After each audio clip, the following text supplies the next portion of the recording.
Hi అండి. నమస్తే. నేను మీ Manasa. Welcome back to M and M's crazy kitchen. ఈరోజు మన కిచెన్‌లో పక్కా కొలతలతో పొంగల్ రెసిపీ కుక్కర్‌లోనే ఈజీగా చేసుకునే ప్రాసెస్‌నైతే మీతో షేర్ చేయబోతున్నాను. రెగ్యులర్ టిఫిన్స్ బోర్ కొడితే ఇలా పొంగల్ చేసి పెట్టండి. మళ్ళీ మళ్ళీ చేయమంటారు. అంత బావుంటుంది. సో, లేట్ చేయకుండా ఈ పొంగల్ రెసిపీ ఎలా ప్రిపేర్ చేసుకోవాలో చూసేద్దాం రండి. పొంగల్ ప్రిపేర్ చేయడానికి ఫస్ట్ ఒక బౌల్‌లోకి 1 గ్లాస్ వరకు బియ్యం వేసుకోండి. అదే గ్లాస్‌తో 1 గ్లాస్ వరకు చాయ్ పెసరపప్పు వేసుకొని, ఈ రెండింటిని ఒక 3 సార్లయితే శుభ్రంగా వాష్ చేసుకోండి. నానబెట్టాల్సిన అవసరం ఏమీ లేదు. ఇప్పుడు స్టవ్ మీద 3 లీటర్స్ కుక్కర్ పాన్ పెట్టుకొని 1 టేబుల్ స్పూన్ వరకు నెయ్యి వేసి హీట్ చేయండి.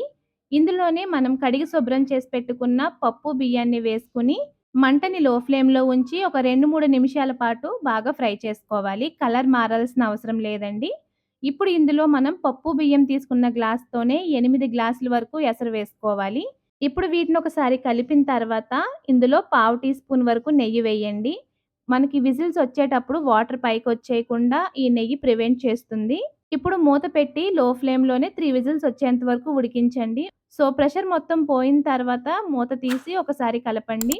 చూడండి పప్పు, రైస్ చక్కగా ఉడికిపోయినాయి కదా! ఇప్పుడు దీన్ని పక్కన పెట్టి తాలింపు కోసం ఒక బాండీ పెట్టుకొని అందులో 4 టేబుల్ స్పూన్ల వరకు నెయ్యి వేసుకోండి. నెయ్యి ఎక్కువ తింటామనుకుంటే ఇంకాస్త ఎక్కువ వేసుకోవచ్చు.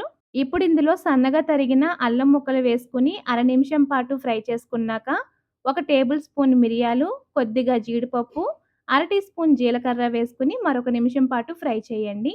ఇందులో మీ కారానికి తగినట్టుగా 2, 3 పచ్చిమిర్చిని పొడవుగా చీల్చి వేసుకోండి. అలాగే కాస్త కరివేపాకు కూడా వేసుకొని తాలింపంతా బాగా ఫ్రై చేసుకోండి. ఫైనల్‌గా మీ రుచికి తగినంత సాల్ట్ యాడ్ చేసుకొని కలిపిన తర్వాత ఉడికించిన పప్పు, బియ్యాన్ని కూడా వేసుకొని ఈ నేతి తాలింపులో బాగా కలిసేలాగా కలుపుకొని స్టవ్ ఆఫ్ చేసుకొని వేడి వేడిగా కొబ్బరి చట్నీతో సర్వ్ చేసుకున్నారంటే చాలా చాలా బావుంటుంది.